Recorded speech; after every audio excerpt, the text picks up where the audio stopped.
આપીએ છીએ? Three phase power આપીએ છીએ. કોને આપીએ છીએ? સ્ટેટરને આપીએ છીએ. સ્ટેટરને તમે જે પાવર આપો છો એ પાવરને આપણે નામ આપીએ છીએ P1. તો કે P1 ની વેલ્યુ ઇનપુટ પાવર કઈ રીતે શોધાય? તો કે P1 √3 times VL IL cos. જેવો પાવર આગળ વધે ઇનપુટ માંથી તેની અંદર જે લોસીસ થાય એને આપણે શું કહીએ? PS. સ્ટેટરમાં થતા લોસ એને આપણે શું કહીએ? PS એટલે કે સ્ટેટર લોસ. સ્ટેટરમાં લોસ થઈ જાય પછી પાવર આગળ આવે. ક્યાં આવે? આગળ પાવર શેમાં જાય? રોટરની અંદર. એટલે રોટરના પાવરને આપણે શું નામ આપીએ છીએ? P2. P2 શું છે? રોટરનો ઇનપુટ પાવર. પછી રોટરમાં કયા લોસ થાય? રોટરમાં આયન લોસ થતા નથી. ફ્રીક્વન્સી બહુ ઓછી છે. Copper loss. આયન લોસ હંમેશા ફ્રીક્વન્સી પર ડિપેન્ડ કરે છે. આપણે કાલે એક્ઝામ્પલમાં પણ જોયું હતું કે રોટર ફ્રીક્વન્સીની વેલ્યુ કેટલી આવતી હતી? 2 હર્ટ્ઝ. એટલા માટે એમાં આયન લોસ થાય નહીં. રોટરમાં ખાલી કયા લોસ થાય? Copper loss. એટલે એ આવશે રોટર કોપર લોસ. અને ત્યાંથી પાવર આગળ વધે તો ત્યાં આવે મિકેનિકલ પાવર ડેવલપ. એટલે કે જે પાવર રોટરને ફરાવવામાં મદદ કરે છે એ પાવર. એટલે કે રોટરનો output. Rotor output. Output power જેવો રોટરને ફરાવવા ચાલુ કરે એટલે એમાં બે લોસીસ થાય. કયા? જેને આપણે મિકેનિકલ લોસીસ તરીકે ઓળખીએ. અને મિકેનિકલ લોસીસના બે પાર્ટ હતા. કયા? ફ્રિક્શન અને ફ્રિક્શન એટલે કે ઘસારાના કારણે જે લોસીસ થાય એ, અને વિન્ડેજ લોસીસ એટલે આજુબાજુ જે હવા છે એને તમારે ફરાવવી પડે એ. એટલે આને આપણે કહીશું મિકેનિકલ લોસીસ. અને છેલ્લે તમને જે પાવર મળે એને આપણે શું કહીએ? Useful power. Useful power. એટલે કોઈ મને ઇન્ડક્શન મોટરની એફિશિયન્સી પૂછે તો efficiency equal to output divided by input. Output શું છે? Useful power. એફિશિયન્સી શું છે? √3 VL અને 100 કારણ કે એફિશિયન્સી કેવી જોઈએ? परसेंटेज में. આના સિવાય આપણે થોડીક ફોર્મ્યુલા જોઈ હતી કે PM divided by PU P2 equal to શું થતું? તો કે 1 - S અને PCU divided by P2 equal to શું થતું? S. એના સિવાય આપણને ખબર છે સ્લીપની formula. Slip equal to NS - N upon NS. અને સિન્ક્રોનસ સ્પીડ કે જેને રોટેટિંગ મેગ્નેટિક ફિલ્ડની સ્પીડ પણ કહેવાય એને આપણે ફોર્મ્યુલા શું બોલते 120 F Fs બાય P. આની સાથે આપણને પાવર સ્ટેજીસનો ડાયાગ્રામ આવડવો જોઈએ કે સૌથી પહેલા કયો પાવર આવે? P1. P1 માં કયો લોસ થશે? તો કે સ્ટેટર લોસ. જે બે ટાઈપમાં ડિવાઈડ થાય, આયન લોસ और कॉपर लोस. આગળ પાવર જાય એટલે એને આપણે કહીએ P2. P2 ની અંદર ખાલી એક જ લોસ થાય કયો? Copper loss. Copper loss. PCU ત્યાંથી પાવર આગળ આવે એટલે આવે PM મિકેનિકલ પાવર. ત્યાં કયો લોસ થશે? મિકેનિકલ લોસીસ એટલે કે ફ્રિક્શન અને વિન્ડેજ. અને છેલ્લે જે પાવર મળે યુઝફુલ પાવર. Useful power. આ બધા પાવરની વેલ્યુ શેમાં છે? વોટ્સ. वॉट में. પાવર હંમેશા શેમાં વપરાય? વોટ में. જો તમને એવું આપ્યું હોય કે ઇનપુટ પાવર કિલોવોટમાં છે તો પછી તમારે બધા પાવર શેમાં લેવાના? किलोवाट में. 1 કિલોવોટમાં ને 1 વોટમાં એવું નહીં. જો ઇનપુટ પાવર તમે કિલોવોટમાં લેતા હો તો પછી લોસીસ બી શેમાં લેવાના? किलोवाट में. અને જો આ લોસીસ વોટ્સમાં લેતા હો તો ઉપરના લોસીસ બી શેમાં લેવાના? वॉट में. મોટરની એક સ્પેશિયાલિટી જ્યારે તમને કિલોવોટ કીધા હોય કે આ મોટર 40 કિલોવોટની છે એનો મતલબ કે શેની વાત કરી રહ્યા છે? इनपुट. અને એવું કે HP ની છે, હોર્સ પાવર. HP ની મોટર છે તો HP એટલે હંમેશા આઉટપુટની વાત કરી. એટલે અહીંયા હું શું લખી દઈશ? ત્યાં આઉટપુટ. હવે HP ને તમારે શેમાં કન્વર્ટ કરવા પડે? વોટ્સમાં. वॉट में. એટલે તમને આ કન્વર્ઝન ખબર હોવી જોઈએ કે ભાઈ 1 HP બરાબર 735.5 કેટલા થાય વોટ્સ. મારે એને કિલોવોટમાં કન્વર્ટ કરવા હોય તો વોટને કેટલા વડે ભાગવાના 1000. તો કેટલા થઈ જશે તો કે 0.735 કિલોવોટ. એટલે તમને 10 HP ની મોટર આપી છે અને તમારે આઉટપુટ કિલોવોટમાં શોધવો છે તો તમે એને શેના વડે મલ્ટીપ્લાય કરશો 0.735 કિલોવોટ. જો તમારે એને વોટમાં કન્વર્ટ કરવો છે તો તમે એને શેના વડે મલ્ટીપ્લાય કરશો 735.5. આ પાવર સ્ટેજીસના એક્ઝામ્પલમાં ઇમ્પોર્ટન્સ એટલા માટે છે કે કિલોવોટ અને વોટમાં જો તમે કન્ફ્યુઝન થયું તો ભલે તમારા ફંડામેન્ટલ સાચા હશે પણ જવાબ કેવો આવશે ખોટા. ખોટા. એટલે આપણે આટલું તમને ખબર હોય તો તમે એક્ઝામ્પલ આરામથી ગણી શકો. બરાબર. પહેલી રકમ सर ये बी नंबर क्वेश्चन ना the power input to 400 volt 60 hertz and ધીરે પાવર ઇનપુટ टू 400 400 વોલ્ટ એટલે કયો પાવર આપ્યો છે VL 400 volt. 400 volt. FDI 60 hertz frequency કેટલી આપી છે ये 60 हर्ट्ज 60 હર્ટ્ઝ. 6 पोल પોલ દિયા 6 પોલ हाँ यानी पोल P इक्वल टू કેટલા આપ્યા છે 6. 3 phase induction motor. Induction motor in running at 1140 RPM running at 1140 rpm એટલે કે એક્ચ્યુઅલ સ્પીડ ની વેલ્યુ આપી છે 1140.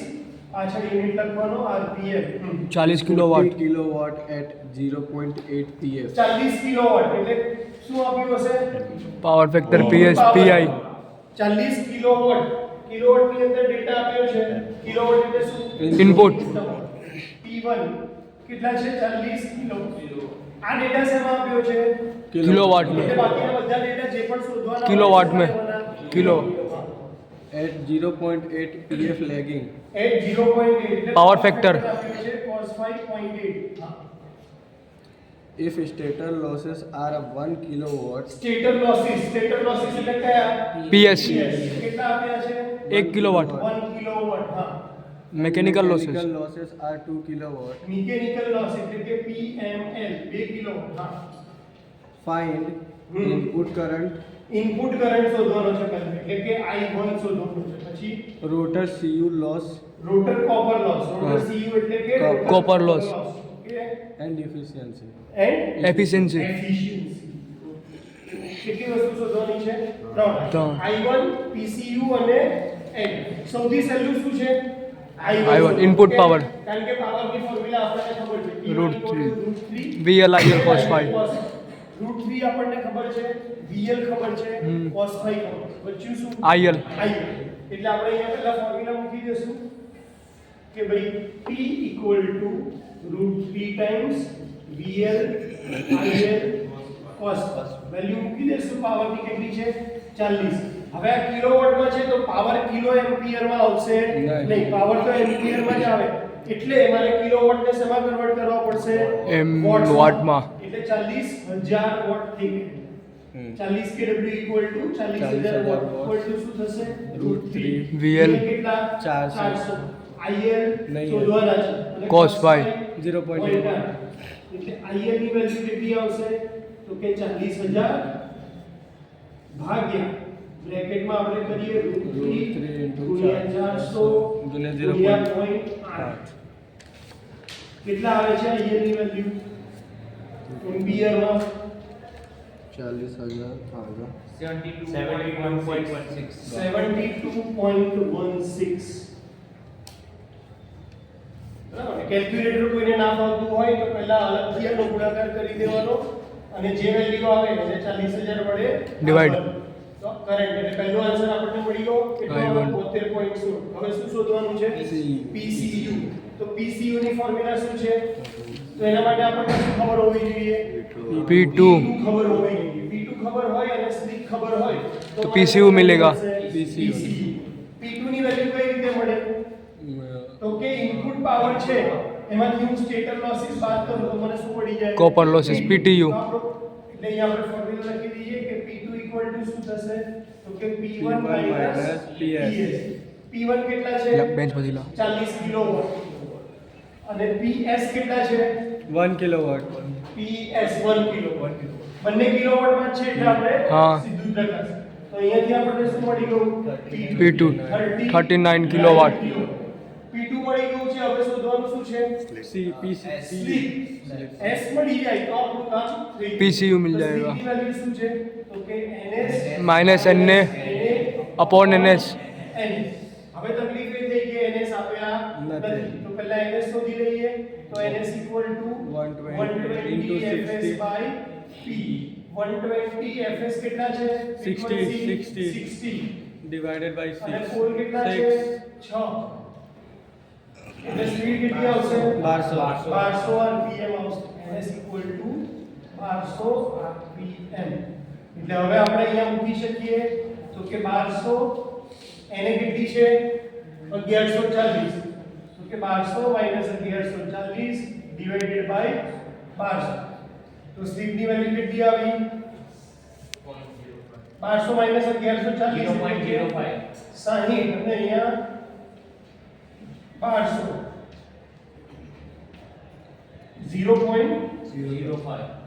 0.05 અને પર્સન્ટેજમાં કીધું હોત તો 5%. બંને આપણને ખબર હોવા જોઈએ કેલ્ક્યુલેશનમાં હંમેશા આપણે ફ્રેક્શન વાળી વેલ્યુ લઈએ છે પણ રિપ્રેઝન્ટ કરવા માટે આપણે શું લઈએ છે પર્સન્ટેજ તો હવે આપણી પાસે સ્લીપ છે આપણી પાસે P2 છે તો આપણને શું મળી જશે PCU કારણ કે PCU શું થાય છે P2 S એટલે કે P2 કેટલા છે 39 અને S કેટલા છે 0.05 39 ના અડધા કરીએ તો 18.5 કેટલા 1.95 કેટલા જ આવે છે 39 ગુણ્યા 0.05 1.95 પાછળ શું લખીશ કિલોવોટ. કિલોવોટ એટલે હવે આપણને શું મળી ગયું કોપર PCU. બીજી ટર્મિનોલોજી મળી ગઈ કોપર લોસ હવે શું શોધવાનું છે Efficiency. એફિશિયન્સી માટે શું ખબર હોવી જોઈએ आउटपुट अपॉन इनपुट. PU ખબર હોવી જોઈએ અને P1 તો ઓલરેડી આપણને ખબર છે હવે શું શોધવાનું PU. તો PU કઈ રીતે મળશે यूजफुल पावर. PM ની અંદર મિકેનિકલ લોસ બાદ કરો PM માંથી મિકેનિકલ લોસ કાઢી નાખું તો મને શું મળે PU useful power. શું ખબર હોવી જોઈએ Mechanical power. PM તો PM શોધવા માટે પાછી ફોર્મ્યુલા કઈ છે PM by P2. PM by P2 equal to 1 minus S એટલે અહીંયાથી મને PM ની વેલ્યુ મળશે પહેલા કે PM equal to P2 multiply કરી શું કરીશ 1 minus S. ખ્યાલ આવે છે P2 ને અહીંયા મલ્ટીપ્લાય કરી 1 minus S તો P2 કેટલા છે આપડા 39 કિલોવોટ. અહીંયા લખીશ 1 minus S એટલે 0.05 તો અહીંયાથી મને મળી જશે PM ની વેલ્યુ કેટલા આવે છે 39 ગુણ્યા 0.95 કેટલા આવે 37.05 હા 37.05 પાછળ શું લખીશ કિલોવોટ PM મળી ગયા PM માંથી કેટલા બાદ કરશું PM. એટલે અહીંયા લખીશું કે ભાઈ PU ઇક્વલ ટુ શું થશે તો કે PM માઈનસ सर 38.5 आ रहा है PML उसका PM કેટલા છે 37.05 सर उसका आंसर 38. અને ML કેટલા છે सर हाँ? उसका आंसर 38.05 आ रहा है PM का हाँ 37.05 37.05 કેલ્ક્યુલેશન બેટા ફરતી કર 1 minus PM કેટલા છે 37.05 PML કેટલા છે 2 किलोवाट. 2 કિલોવોટ એટલે આમાંથી 2 કિલોવોટ માઈનસ કરીએ તો PU કેટલા આવશે 35.05 05. કિલોવોટ હવે આપણી પાસે PU પણ છે P1 પણ છે તો એફિશિયન્સી કેટલી આવશે તો કે PU બાય P1 એટલે કે 35.05 ડિવાઇડેડ બાય P1 કેટલા છે 14 કેટલા આવે છે 0.876 એફિશિયન્સી પર્સન્ટેજમાં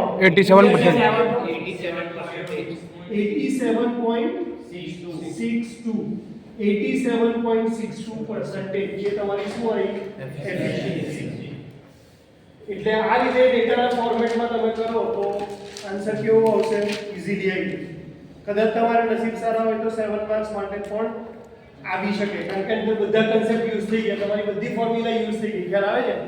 P1 આવી ગયો, PS આવી ગયો, P2 આવી ગયો, PCU આવી ગયો, PM આવી ગયો, PML આવી ગયો અને PU આવી ગયો. લખી નાખો. ચલો ફેઝ ઇન્ડક્શન મોટર, તો પોલની વેલ્યુ કેટલી આપી છે? 4.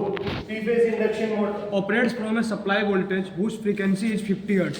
ફ્રીક્વન્સી આપી છે 50 hertz. Calculate calculate the speed at which the magnetic field of the stator is rotating. સ્ટેટરનું મેગ્નેટિક ફિલ્ડ જે સ્પીડ ઉપર રોટેટ થાય એ શોધવાનું છે. તો કઈ સ્પીડ શોધવાની કહેવાય? NS. રોટેટિંગ મેગ્નેટિક ફિલ્ડ કે અથવા સ્ટેટરનું મેગ્નેટિક ફિલ્ડ કે તો શોધવાનું શું હોય ને? The speed of rotor when the slip is 0.04. સ્લીપની value આપી છે 0.04. હા. The તો તે શું શોધવાની છે? સ્પીડ કે આપી છે સ્પીડ? નહીં. હા, તો એને શોધવાની છે. ઓકે. પછી Third, the frequency of rotor current at standstill. Frequency of rotor current એટલે કે FR FR. ક્યારે શોધવાની છે? સ્ટેન્ડ સ્ટીલ એટલે શું? સ્ટેન્ડ સ્ટીલ એટલે ખડી રહે. ઊભો છે, ચાલતી મોટર નથી ત્યારે કઈ ફ્રીક્વન્સી શોધવાની? FR. FR એટલે કે રોટરની ફ્રીક્વન્સી શોધવાની. પતી ગયું?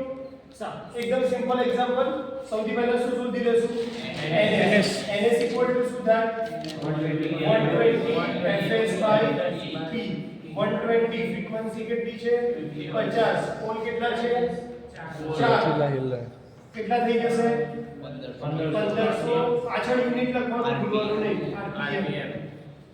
NS મળી ગયા. સ્લીપ આપી છે, આપણે શું શોધવાનું છે? NA. સ્લીપની ફોર્મ્યુલા શું હતી? Slip equal to NS minus NA upon NS. Slip આપી છે 0.04. NS છે આપણે કેટલા? 1500. તો 1500 RPM minus NA divided by કેટલા? 1500. એટલે પહેલા 1500 ને 0.04 વડે મલ્ટીપ્લાય કરીએ તો 15 ચોક 60. એટલે અહીંયા કેટલા આવશે? 60 equal to 1500 minus NA. NA આ બાજુ લઈ જાઓ, 60 આ બાજુ લઈ જાઓ તો NA equal to કેટલા આવી જશે? 1440 RPM. એટલે બીજી વેલ્યુ પણ મળી ગઈ એને. હવે ત્રીજું શું શોધવાની છે? FR. FR ની ફોર્મ્યુલા શું હતી? FR equal to speed time to supply frequency. Stand steel વખતે સ્લીપની વેલ્યુ હંમેશા કેટલી હોય? 1. સ્લીપની વેલ્યુ 1 હોય એટલે કે FR equal to 1 into supply frequency કેટલી છે? 50. તો સ્ટેન્ડ સ્ટીલ વખતે રોટરની ફ્રીક્વન્સી પણ કેટલી આવશે? 50. તો આ થઈ ગયો આપણો પહેલો આન્સર, એને થઈ ગયો બીજો આન્સર અને FR 50 hertz frequency 50. Three phase induction motor three phase induction motor is running at 950 RPM NA ની વેલ્યુ આપી છે કેટલી? 950 RPM and has rotor copper loss of 5 kilowatt. PCU ની વેલ્યુ આપી છે 5 kilowatt. Calculate rotor input power. Calculate Rotor input power. Rotor input power એટલે કેટલા? કોને કહેવાશું? RPT.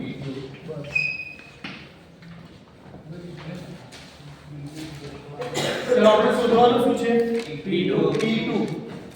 પાવર સ્ટેજીસના ડાયાગ્રામમાં જોઈએ તો P1 માંથી શું જતું રહેશે? PS. એટલે શું મળે? P2. અને પછી શું આવે? PCU. આપણને શોધવાનું છે P2. P2 equal two formula શું હતી? PCU divided by P2 equal to શું છે? S. એટલે જો મારે P2 શોધવું હોય તો P2 ઇક્વલ ટુ શું લખાશે? PCU ભાગ્યા S. P2 ઉપર જતા રહેશે, S ક્યાં આવતો રહેશે? PCU મને ખબર છે તો કે હા ખબર છે. ખાલી શું શોધવાનું? સ્લીપ. S. સ્લીપ શોધવી હોય તો ફોર્મ્યુલા શું છે? NS minus NA by NS. minus NA upon હવે NS આપણને ખબર છે ના, તો પહેલા શું શોધવું પડશે? NS 120 F. એટલે પહેલા NS શોધી લઈએ. 120 fs by p. 120 ફ્રીક્વન્સી કેટલી છે? 50. અને પોલ કેટલા છે? 6. એટલે NS ની વેલ્યુ કેટલી આવશે? 12 50 60 એટલે 6000 ભાગ્યા 6. 6000 ભાગ્યા 6 કેટલા આવશે? 1000 rpm. હવે મારી પાસે ns ની વેલ્યુ છે, n ની વેલ્યુ પણ છે, તો મને શું મળી જશે? સ્લીપ. તો slip equal to ns minus na ns 1000 minus n ની વેલ્યુ કેટલી છે? 950 ડિવાઇડેડ બાય કેટલા? 1000. 50 નો ડિફરન્સ આવે અને નીચે આવશે 1000 એટલે s ની વેલ્યુ આવશે 0.05 અથવા તો percentage કેટલા કહેવાય? 5%. સ્લીપ ની વેલ્યુ મળી ગઈ. હવે મારી પાસે PCU છે અને સ્લીપ છે, તો મને શું મળી જશે? રોટર ઇનપુટ મળી જશે. તો P2 equal to PCU by S. PCU કેટલા છે? 5 કિલોવોટ. 5 કિલોવોટ ડિવાઇડેડ બાય 0.05 એટલે મળી જશે P. કેટલા આવે છે? 100. 5 ભાગ્યા 0.05 100. અને પાછળ શું લખશું? કિલોવોટ. કારણ કે PCU શેમાં લીધા છે આપણે? કિલોવોટ. 1 કિલોવોટમાં હોય તો એના લીધે જે P2 મળશે એ પણ શેમાં આવશે? એટલે આની અંદર ખાલી યાદ શું રાખવાનું હતું? એક જ ફોર્મ્યુલા. આ તમને ખબર હોય PCU by P2 તો તમારા આરામથી આન્સર થઈ જાય. સ્લીપ એટલી શોધી લો, PCU ડિવાઇડેડ બાય સ્લીપ કરો તો તમને શેની વેલ્યુ મળી જશે? P2. આ કયો હતો આપણો? CA1 નો મોડેલ ટેસ્ટ પેપર 2 નો એક્ઝામ્પલ 2. 1 ઓલરેડી આપણે કરી ચૂક્યા છે.